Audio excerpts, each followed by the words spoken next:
Goodbye.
Góðan daginn, góðir bæjarfulltrúar, bæjarritari og forstöðumaður stjórnsýslu og upplýsingamála sem hér í fundarsal bæjarskrifstofunnar á Reyðarfirði. Ég býð ykkur velkomin til 359. fundar bæjarstjórnar Fjarðabyggðar og segi hann hér með settan. Fundurinn tekinn upp og honum streymt í beinni útsendingu á heimasíðu Fjarðabyggðar. Hér á dagskrá í dag eru fundargerðir bæjarráðs númer 812 og númer 813. Það verða bornar saman til samþykktar ef enginn veitir andmæli. Síðan eru með fundargerðir umhverfis- og skipulagsnefndar númer 34, stjórn menningarstofu og safnastofnunar númer 11, fræðslunefndar númer 129, hafnarstjórnar númer 300, frétt að það hafi verið kaka á þeim fundi, stór fundur og svo íþrótta- og tómstundanefndar númer 123. Síðan eru hér nokkur almenn mál, það er jafnréttisstefna 2023-2026, deiliskipulag austurhluta Breiðdalsvíkur, breytingar á deiliskipulagi Fólksvangur Neskaupstað og Sólbakki 2 umsókn byggingaráform og byggingarleyfi. En þá göngum við til dagskrár og fyrst á dagskrá eru fundargerðir bæjarráðs númer 812 og 813 og orðið er laust fundargerðir bæjarráðs. Theodór Eysteinsson, formaður bæjarráðs, hefur beðið orðið, gjörðu svo vel.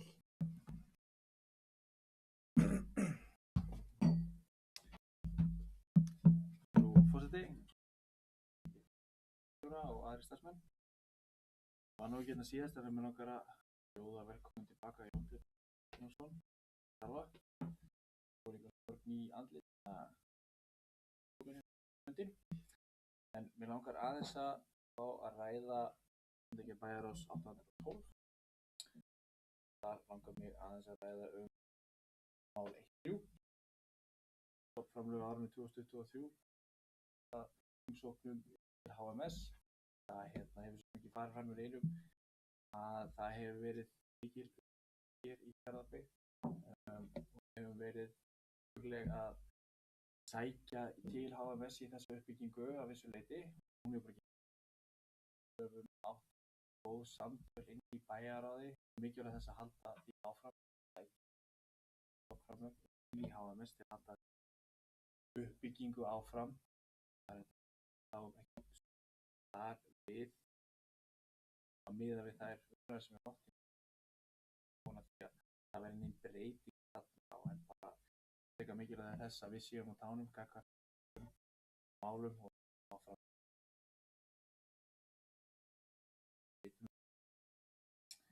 Mér langar líka aðeins að koma inn á lið 1.7, stefnumótun vegna lagareldis. Þarna er annað mál sem við höfum bara átt mjög góð samhljóður á milli allra flokka í þessu mál. Við vitum að þarna er ýmislegt sem þarf að breyta. Það er mikil sátt hjá öllum í raun og þessu umsókn fór inn þessu fiskeldissjóð þegar það þarf að breyta þessu sjóð. Þannig teljum við þessi leið sem við stingum upp á sé mjög góð. Það er bara mjög góð samhljóður þessu að við séum öll samstíga í þessu máli eins og þetta verið. Mikilvægt fyrir sveitarfélagið á þessu höldum áfram þeirri vinnu.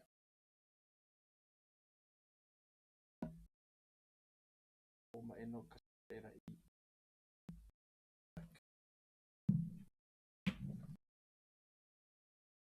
Orðið er laust fundargerðir bæjarráðs.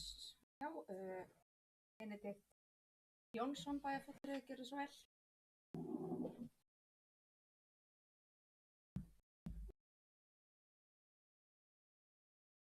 Já, mér langar að vera bæjarfulltrúar, forseti. Mér langar að tala 812 undir lið 1.5 með samgöngur og jarðgöng.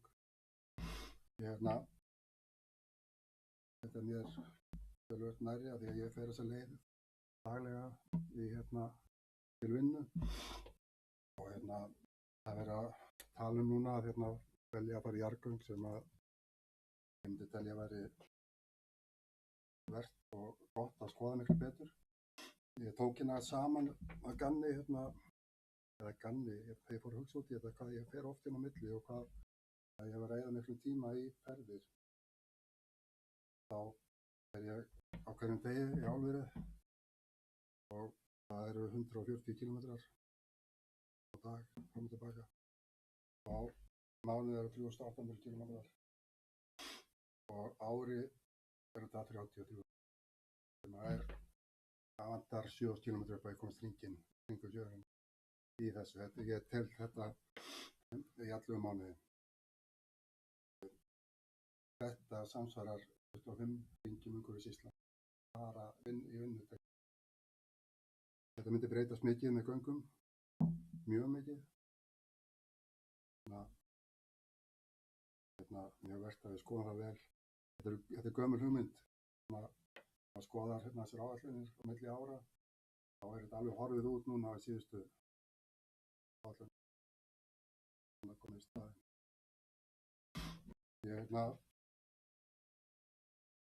Ég fór líka í tíman sem að ég fer hjá mér.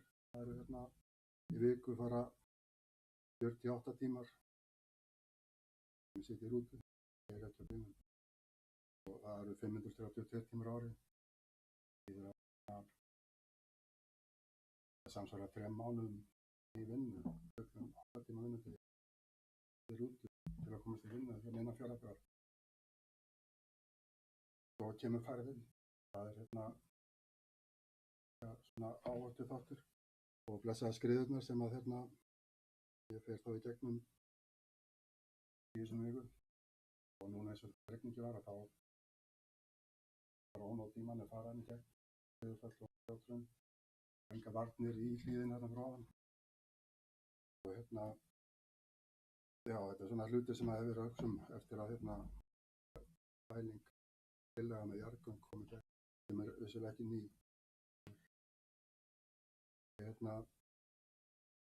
held að við eigum að skoða þetta og ég held að það í raun og veru það kom fram í bókinu ykkur að það er mögulega myndi hættulegt að fara út í þessa pælingar og það myndi frestast að seinka aðgerðum með brýnnar út af dæmi. Ég held að það þurfi ekki að vera, þurfum ekki að ótta staðinn eitt á ráðið. Já. Það er svona það sem ég ætla að tala þennan kosti. Ég væri til í að sjá að það veri farið að meiri þunga og áhuga í þetta og að ég hefði líka okkur í Fjarðabyggð, þá skiptir það miklu máli rekstrarlega eins og með Hlaðbjörn og Breiðdalsvík að losna við að fara skriðurnar á milli. Það eru stytting upp á 8 kilometra. Það myndi bjóða upp á mikla hagræðingu eða sem sé að reka það saman þessa staði. Við þurfum ekki oftast að senda krakkanir út í skriðurnar, það er stundum frestað út af veðri. Þannig að, já, þetta er bara.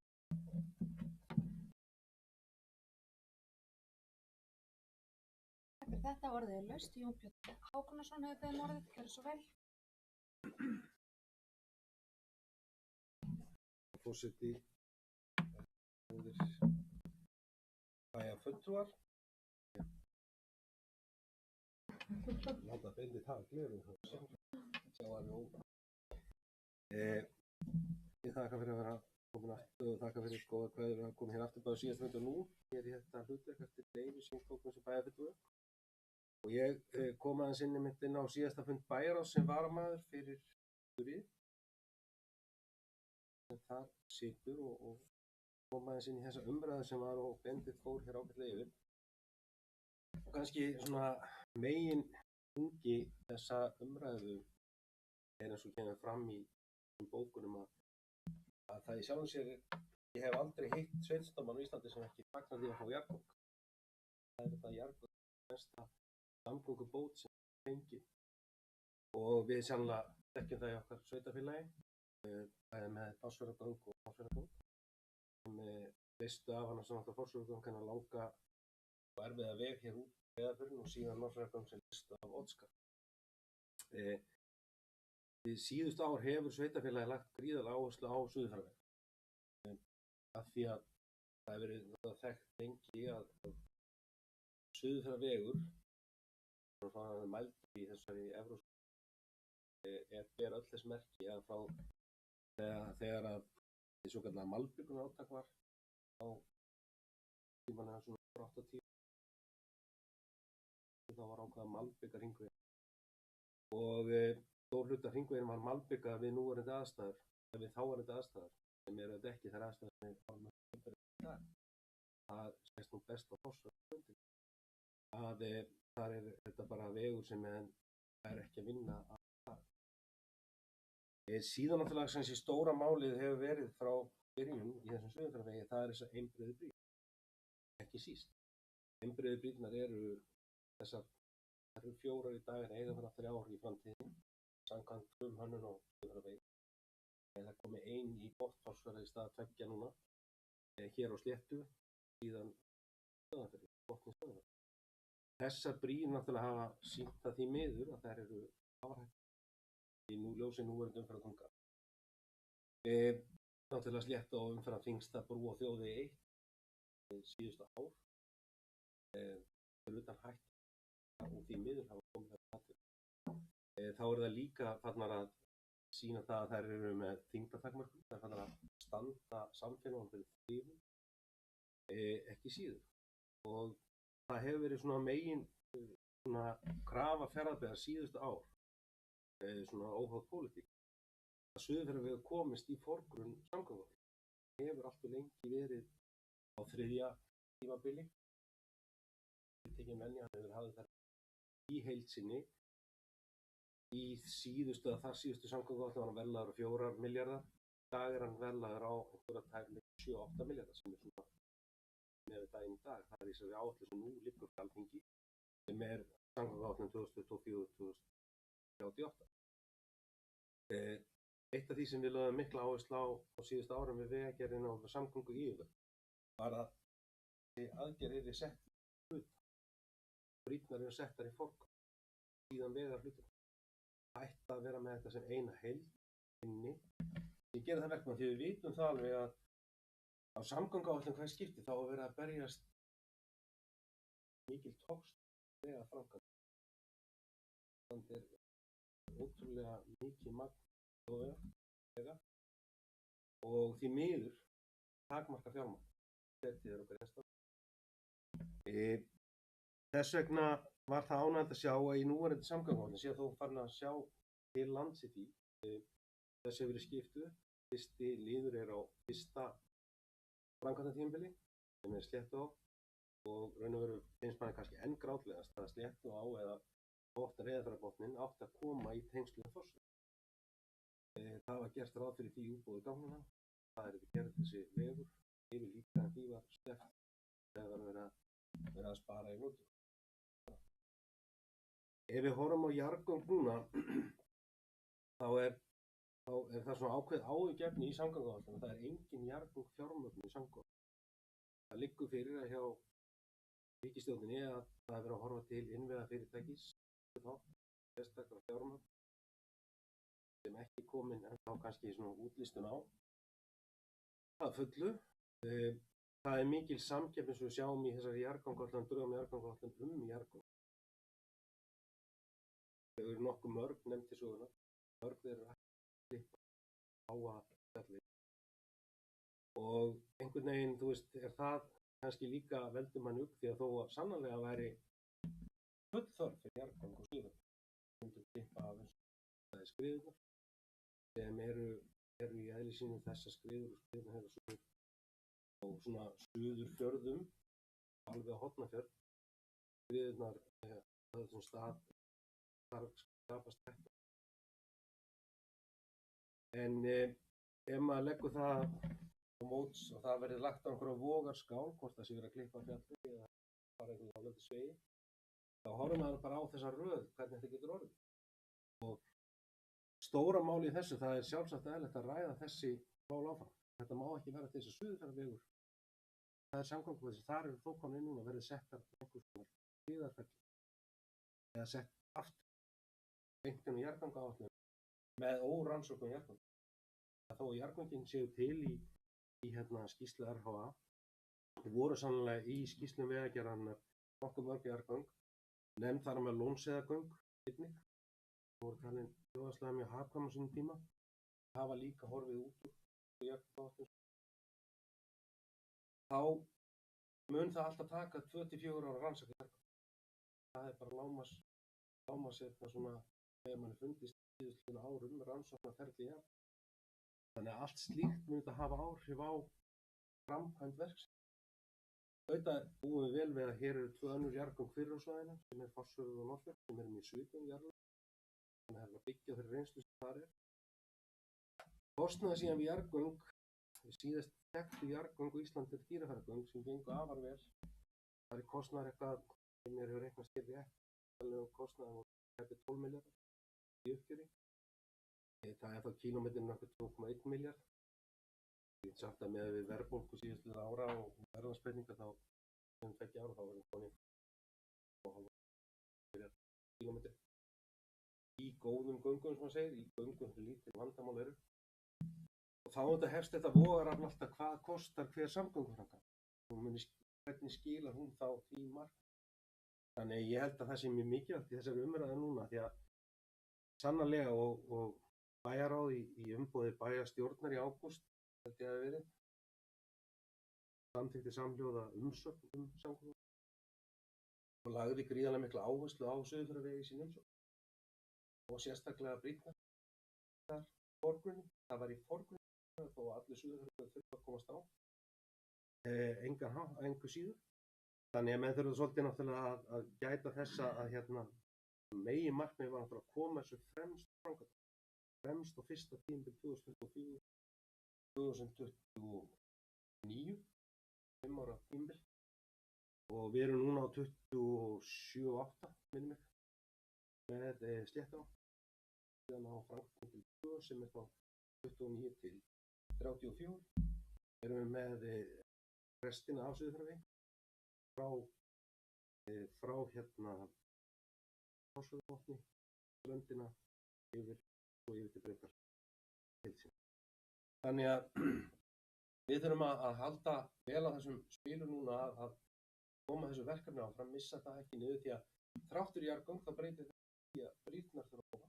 Jarðgöngin er öll sunnan megin í Björgum og þar þurfa á og við erum komin náttúrulega alveg ótæka stöðu með þessar Brýt. Þannig að getum ekki sent hér stærri tæki yfir brún og Sléttu, eiginlega ekki Stöðvarfjörð.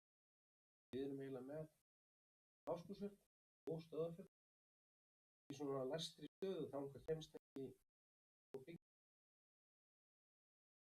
Og við höfum séð það nokkuð sem núna í framkvæmdi loðnuvinnslunar, því að loðnuvinnslan hefur verið miklum framkvæmdum í sínum framleiðslutækjum. Það er verið að sækja hér undan þá til að keyra kranana yfir á vaði við að koma með og það er verið að loka á slíkt núna yfir. Þannig að við megum engan tíma að missa í þessum búum einn. Þar er þetta stóra hætta. Sannarlega er hætta til það í skriðunum og allar það framkvæmdi geta að spara fólki tíma, leiðir og nauðsynlega. En við þurfum svolítið að spila þetta þétt til þess að missa ekki. Maður er alltaf tilfinningu og maður skilur alveg í þeirri framkvæmdaáætlun sem nú er sett fram, eða í þeirri samgöngu sem nú er sett fram. Þá eru ótrúlega lágar fjárhæðir. Í raun og veru við tökum bara miðað við þjóðarframleiðslu. Þá hún er ótrúlega lág og það eru mörg stór verkefni sem eru þar inni sem eru að munu taka. Þannig að það er samkeppni eðlilega milli landshluta. Það er samkeppni í kjördæmum. Og það þarf svolítið að tryggja það að við náum góðri samstöðu og þing með þær áætlanir sem eru. Þannig að við höldum þessari mikilvæga framkvæmd. Þetta er gríðarlega mikilvæg framkvæmd og hún er í eðli sínu þannig að hún er samgönguframkvæmd, hún er vegaframkvæmd. Og vegaframkvæmdir eru áfram fjármagnaðar af ríkinu. En síðan er svona þessi umræða sem er eflaust verið lögð leið til lykta gerir ég ráð fyrir í samgönguáætlun. Hvernig staðið verður að framkvæmd fjármagn hjartan.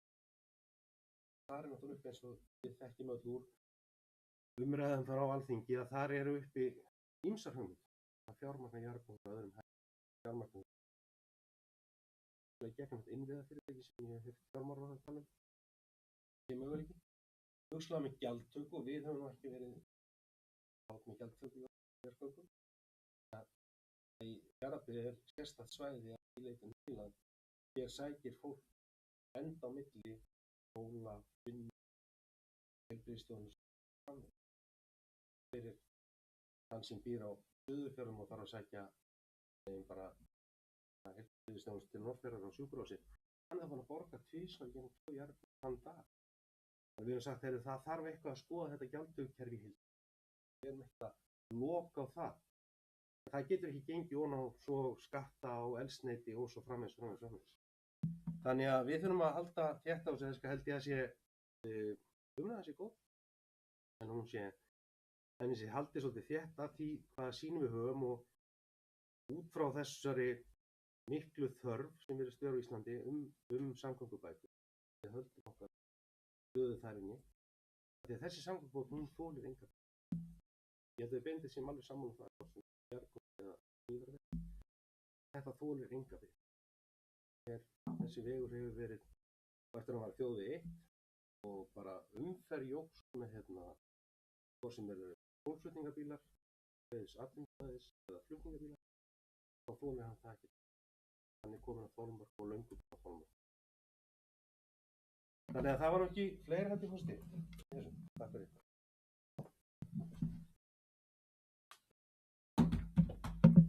Já, takk fyrir það. Orðið er laust til fundargerðar bæjarráðs. Bæjarfulltrúi Benedikt Jónsson, gjörðu svo vel.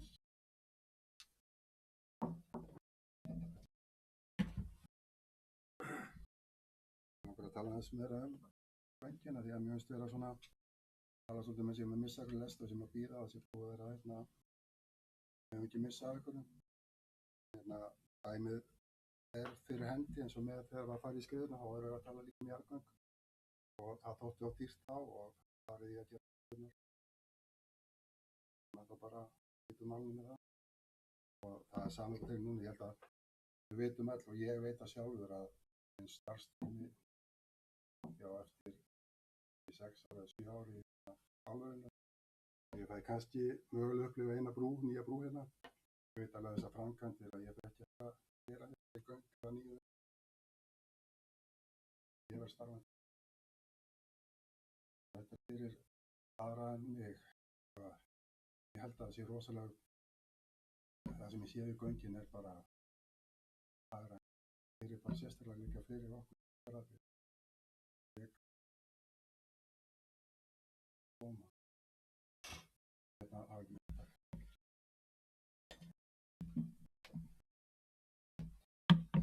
fyrir. Orðið er laust til fundargerðar bæjarráðs.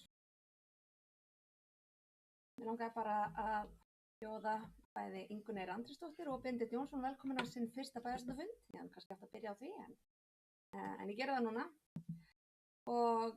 En þá ætla ég að bera fundargerðir bæjarráðs númer 812 og 813 upp til samþykkt. Þau sem hann að samþykja vinsamlega skrifa merki.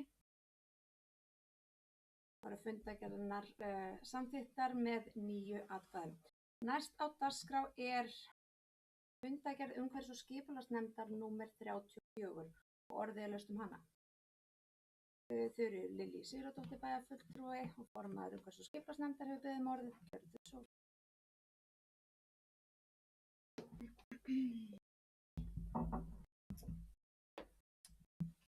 Forseti, það gengir til bæjarstjóra og það eru bæjarfulltrúar.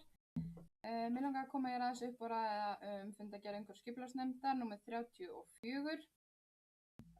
Eins og vanin er þá er alltaf mikið að vera í þessari nefnd sem er jákvætt.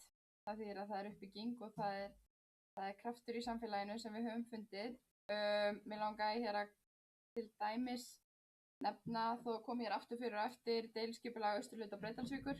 Það er mjög jákvætt að það sé komið hér fram í sinni endanlegu mynd og þá verði fljótlega hægt að fara að vinna eftir því sem að ég held að verði mikil lyftistöng fyrir samfélagið á Breiðdalsvík. Og svo var það einnig mál 3.9 sem er framkvæmdarleyfi sem sótt var stöðfiskur bátar og skip þar sem að verið að fara að setja upp, það má kalla sýningu söguna á Stöðvarfirði og held ég að þetta verði flott og muni verða mjög áhugavert að skoða bæði fyrir íbúa sem og ferðamenn og þetta mjög jákvætt verkefni og vona ég að fleiri stökkvi á bátinn og fari með svona verkefni á stað og fleiri svæðum jafnvel. Svo langar mér síðast að nefna hérna númer 313 sem öryggi við hesthúsahverfið í Reyðarfirði. Ég kom með tillögu fyrir fundinn varðandi undirgöng sem oft hafa verið rædd við hesthúsahverfið á Reyðarfirði. Núna undanfarið hefur hestamennska verið mikil gróska í hestamennsku hérna og þetta bæði svæði fyrir þá sem að búa á Skipafirði og Reyðarfirði og mikið af börnum sem eru hér að stunda sína íþrótt og finnst mér til háborinnar skammar að þau þurfa að fara yfir þessa umferðarþungu götu í hvert sinn sem þau ætla að fara á sína reiðleiðir. Það í rauninni ekkert annað svæði sem hægt að fara á. Þannig að fyrst og fremst þetta mikið öryggisatriði. En þetta eftir því sem ég best veit á höndum Vegagerðarinnar og við ætlum að koma á samtali hana þetta. Fleira var það ekki. Takk fyrir það. Orðið er laust fundargerðir umhverfis- og skipulagsnefndar. Enginn hefur beðið orðið, þannig að þá ber ég fundargerð umhverfis- og skipulagsnefndar upp til samþykktar og þau sem hana samþykkja vinsæla skipumerki. Þá erum við komin í lið 4 sem er fundargerð stjórn menningarstofu og safnastofnunar númer 11 og orðið er laust hana. Þá ætla ég nú aðeins að fá að taka til máls undir fundargerð stjórnar menningarstofu og safnastofnunar og ég ætla aðeins að tala undir lið 4.3. En það er sem sagt búið að opna fyrir umsóknir í uppbyggingarsjóð Austurlands en hlutverk sjóðsins er að styrkja menningar, atvinnu og nýsköpunarverkefni sem falla undir sóknaráætlun Austurlands og uppbyggingarsjóður veitir einnig stofn- og rekstrarstyrk til menningarverðlauna og umsóknarfrestun er til með mánudeginum 16. október. Við auðvitað bæjarstjórnin hugsa ég viljum hvetja áhugasama fólk og fyrirtæki og samtöku Fjarðabyggð að senda inn umsókn. En nánari upplýsingar þennan sjóð er hægt að finna á heimasíðu Austurbrúar en þá er líka hægt að leita til menningarstofu Fjarðabyggðar til þess að fá aðstoð við vinnslu á umsókn. Þannig að bara endilega þeir sem eru áhugasamir kynni sér það. Síðan langar mig aðeins að fara í liðin þar sem að þau komu inn og kynntu fyrir stjórninni verkefni sumarsins og það sem er á döfinni næstu mánuði. En það er bara virkilega metnaðarfullt starf hjá menningarstofu Fjarðabyggðar. Mjög fjölbreytt dagskrá hefur verið sem af er ári og áfram heldur það núna í haust. Og ég var nú bara svo heppin áðan að fá að vera viðstödd BRAS í Fjarðabyggð sem er sem sagt menningarhátíð barna og ungmenna á Austurlandi og hún er núna verið að halda hana í 7. sinn. Og þá er komið inn skólarnir heimsóttir og það er boðið miðstig upp á smiðjur, leiklistarsmiðju, myndlistarsmiðju og ritlistarsmiðju.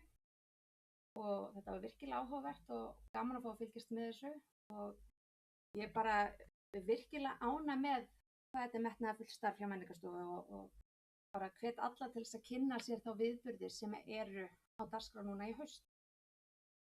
En annað ætla ég nú ekki að tjá mig en orðið er laust. Nei, það hefur enginn beðið orðið. Og þá ber ég fundargerð stjórnar menningarstofu og safnastofnunar til samþykktar og þau sem hana samþykkja gefur merki. Samþykkt með 9 atkvæðum. En þá erum við komin í liðin fundargerð fræðslunefndar númer 129 og orðið er laust fundargerð fræðslunefndar. Það hefur enginn beðið orðið og þá ber ég fundargerð fræðslunefndar upp til samþykktar og þau sem hana samþykkja vinsamlegast gefur merki. Samþykkt með 9 atkvæðum. Þá erum við komin í fundargerð hafnarstjórnar númer 300, afmælisfundurinn. Orðið er laust á fundargerð. Það hefur enginn beðið orðið og þá ber ég fundargerð hafnarstjórnar til samþykktar og þau sem hana samþykkja vinsamlegast gefa merki. Samþykkt með 9 atkvæðum. Næsta dagskrá er fundargerð íþrótta- og tómstundanefndar númer 123 og orðið er laust hana. Og ætla ég, nei, gjörðu svo vel, Jón Björn Hákonarson hefur beðið orðið, gjörðu svo vel. Sem við talaðum saman. Já, það getur alveg. Já, forseti, samband við þá fundargerð henni var farið yfir samanþektum sumarfrístund og ég gerði á forseti líka ræða sem það eftir því að það er afar ánægilegt að sjá það verkefni verða núna meira og áþreifanlegra að það nokkuð skeið að meira sumarfrístund og það sé nú alltaf ökra sem hafa verið þar og held ég heilt yfir kemur fram í samantæktinni að umsagnirnar sýna það að það er ánægja með þessa starfsemi. Ég held hún sé okkur mikilvæg sem samfélagi. Saman á það í gegnum tíðina mikilvæg viðbót við það samfélag sem við búum í. Til þess að geta tekið á móti börnum yfir sumarið og komið þeim í starf. Börnum með þannig ég vil svona bara lýsa yfir ánægja minni með hversu vel þetta hefur þróast. Við erum að sjá þetta verða svona alltaf heilstæðara og svona sterkari umgjörð á þessu og við getum til framtíðar litið vonandi náð þessu inn í það form sem við viljum að svona frístundastarfi okkur frístundaheimili séu samfellu og starfi. En ég vildi að lýsa yfir ánægja með það. Þannig að það var ekki annað.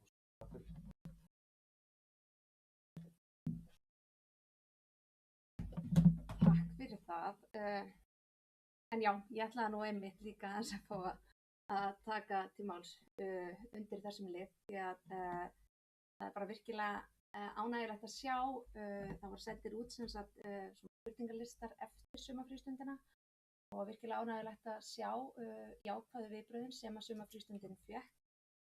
Það voru fjöldi skráðra barna voru 130 sem er töluverð aukning frá því fyrra og virkilega vel sett upp dagskrá, fjölbreytt og skemmtileg og foreldrar fengu fyrirfram hvað var áætlað að gera hverja viku og skemmtilega uppsett og upplýsingaflæði mjög gott.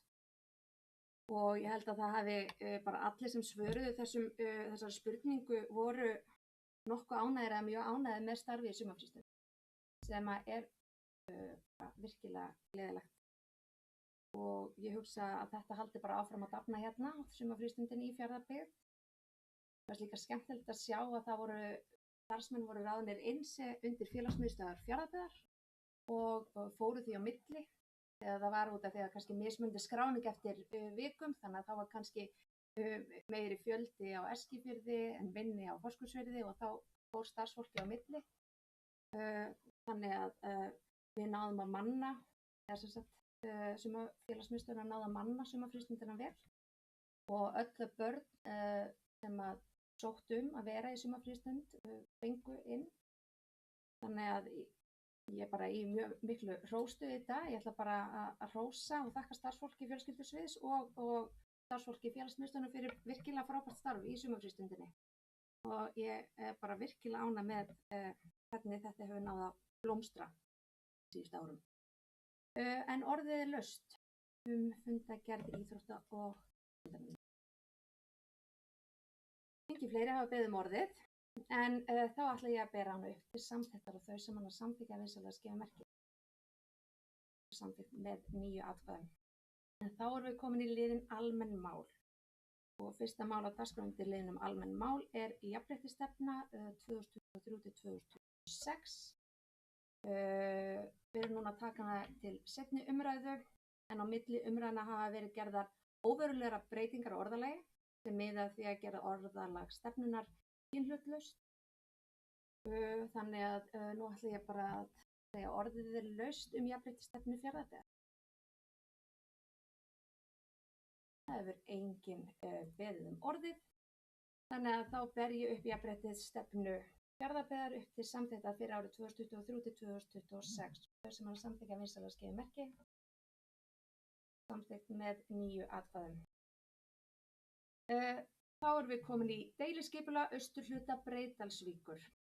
En þessu vísa frá umhverfis- og skipulagsnefndar til staðfestingar bæjarstjórnar deiluskipulaginu austurhluta Breiðdalsvíkur og er að ræða eins og þau kom inn á áðan nýtt deiluskipulag fyrir íbúðir, samfélagsþjónustu og opin svæði innan þéttbýlismarka á Breiðdalsvík. Og lagt til þess að deiluskipulagið, uppdráttur, greinargerð og umhverfisskýrsla dagsett 5. september verði staðfest hér. En málsmeðferðin í samræmi við 42. grein skipulagslaga númer 123/2010 og orðið laust deiliskipulag austurhluta Breiðdalsvíkur. Það hefur enginn beðið orðið og þá ber ég upp deiliskipulag austurhluta Breiðdalsvíkur hér upp til samþykktar og þau sem hana samþykkja vinsæla merki. Samþykkt með 9 atkvæðum. Þá eru komin í breytingar á deiluskipulagi Fólksvangur í Neskaupstað. Þessu er einnig vísað frá umhverfis- og skipulagsnefnd til staðfestingar bæjarstjórnar, breytingu á deiluskipulagi fyrir Fólksvang í Neskaupstað. Breytingi felur í sér breytingu á uppdrætti, skýringar, uppdráttum og greinargerð og breytingi felst í því að skipulagsmörkum breytt þannig að skipulagssvæði minnka sem nemur skörun við nýtt deiluskipulag snjóflóðavarna við Nes og Bakkagil. Og málsmeðferðin í samræmi við 42. grein skipulagslaga númer 103/2010 og orðið laust lið númer 10. Það hefur enginn beðið orðið og þá ber ég upp breytingar á deiluskipulagi Fólksvangur í Neskaupstað hér upp til staðfestingar og þau sem hana staðfesta vinsæla merki staðfest með 9 atkvæðum. Þá erum við komin í lið 11 sem Sólbakki 2 umsókn byggingar áform og byggingarleyfi. Þessu er einnig vísað frá umhverfis- og skipulagsnefnd til afgreiðslu bæjarstjórnar tillögu óverulega breytingu á deiluskipulaginu Bakkar 3 í Neskaupstað. En að ræða breytingu á skilmálum lóðarinnar að Sólbakka 26 en núverandi skipulag gerir ráð fyrir 1 til 1,5 hæða húsi á byggingarreitnum en sótt hefur verið leyfi til þess að byggja 2 hæða fjölbýlishús á byggingarreitnum.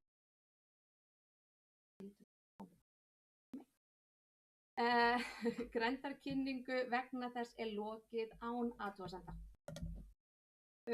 Þannig að ég legg til hér að tillagan verði afgreidd sem óveruleg breyting á deiluskipulagi Bakkar 3. Orðið laust þessa tillögu. Enginn hefur beðið orðið og þá ber ég hana hér upp sem hafa samþykkja vinsæla merki. Samþykkt með 9 atkvæðum. En þá ekki fleira hér fyrir fundi í dag. Ég þakka bæjarfulltrúum, gömlum og nýjum, fyrir fundarsetu, umræðu og þátttöku á fundinum. Næst verður boðað til bæjarstjórnarfundar fimmtudaginn 5. október klukkan 4 með dagskrá. En ég segi hér með fundir slitið.